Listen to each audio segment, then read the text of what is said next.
When 80 planes come at you, all of them having 5 missiles each, you multiply 80 with 5 missiles and you know what India was coming at. और इस ईद को एक crucial Eid के तौर पे लिया जा रहा है। एक क्रूशल ईद पे क्यों लिया जा रहा है? ईद से पहले कुछ 4 महाज खुले हुए हैं। You saw what they came with.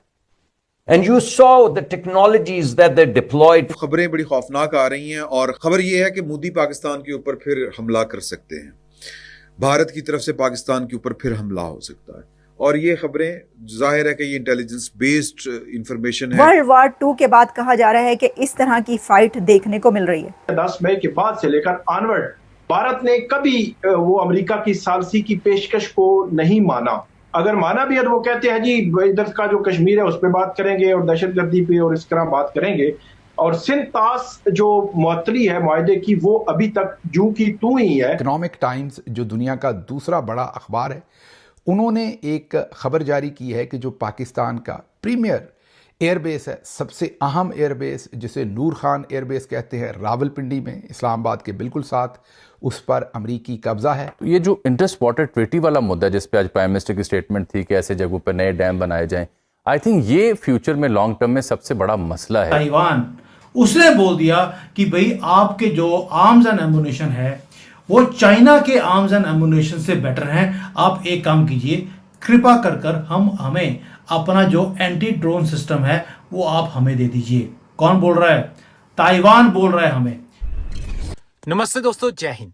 Hindustan special में आपका स्वागत है दोस्तों। जैसा कि दोस्तों आपने क्लिप में देखा, पाकिस्तानी प्रतिनिधि मंडल दुनिया के अलग अलग देशों में जाकर भारत से रहम की भीख मांग रहा है। पाकिस्तानी मीडिया यह बता रहा है कि 80 जहाज 5 मिसाइलों के साथ हम पर हमला कर देते तो हम पर 400 मिसाइलें आ गिरनी थी। अब ईद पर पाकिस्तान भारत के हमले से डरा हुआ है। पाकिस्तान मीडिया यह बता रहा है कि कहीं भारत ईद पर हमला न कर दे। दूसरी तरफ पाकिस्तान पानी के लिए तरस रहा है। इसका पता उसके द्वारा लिखे गए पत्रों से चलता है। खबर है कि पाकिस्तान ने सिंधु जल संधि बहाल करने के लिए अब तक भारत को 4 पत्र भेजे हैं। रिपोर्ट्स के अनुसार इनमें से एक पत्र ऑपरेशन सिंदूर के बाद भेजा गया था। सूत्रों के मुताबिक ये चारों पत्र पाकिस्तान के जल संसाधन मंत्रालय के सचिव सैयद अली मुर्तजा ने भारत के जल शक्ति मंत्रालय को लिखा। इन पत्रों को बाद में विदेश मंत्रालय को सौंप दिया गया। 22 अप्रैल को पहलगाम में आतंकी हमले के बाद भारत ने 1960 की सिंधु जल संधि को स्थगित कर दिया। इकोनॉमिक टाइम्स जो दुनिया का दूसरा बड़ा अखबार है, उन्होंने एक खबर जारी की है कि जो पाकिस्तान का प्रीमियर एयरबेस है, सबसे अहम एयरबेस जिसे नूर खान एयरबेस कहते हैं, रावलपिंडी में इस्लामाबाद के बिल्कुल साथ, उस पर अमरीकी कब्जा है। और अब इम्तियाज़ गुल साहब का ये इंकशाफ भी वो सामने रख रहे हैं कि वहाँ पर अमरीकी ऑफिसर ने पाकिस्तानी एयरफोर्स के ऑफिसर की कनपट्टी पर बंदूक रख दी, उन पर बंदूक तान दी।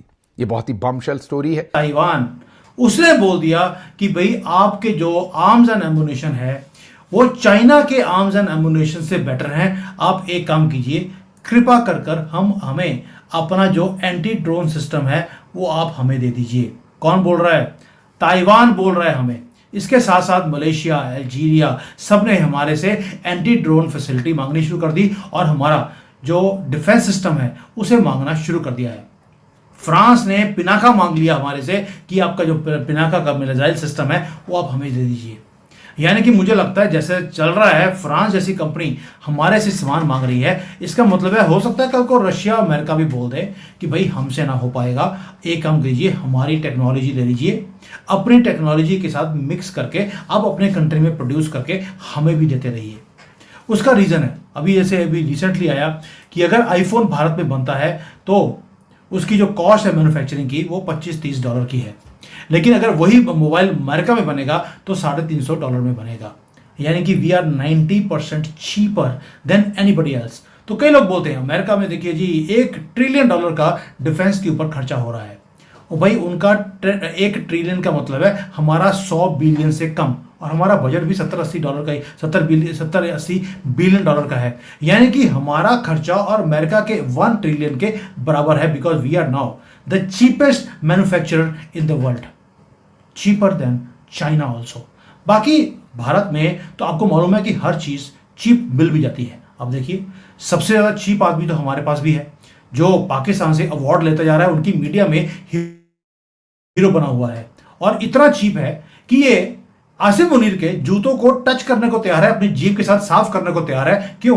क्योंकि इसको प्रधानमंत्री बनना है भारत के लिए। तो चीपनेस की भी हमारे पास कमी नहीं है और चीप मैन्युफैक्चरिंग की भी कमी नहीं है, क्योंकि भारत राइज कर रहा है।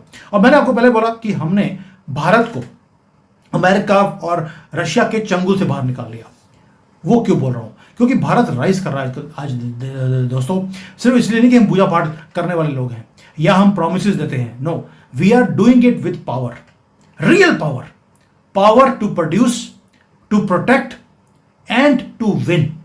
अब हम जो 75 साल से हमारा देश भीख मांगता था हथियारों के लिए, कभी हम बोरो करते थे कि अब हमें अपना पुराना कोई एयरक्राफ्ट कैरियर दे दीजिए, सबमरीन दे दीजिए, हम उसको यूज कर लेंगे अगर 30-40 साल आपने यूज किया हो, क्योंकि हमारे पास पैसा नहीं है।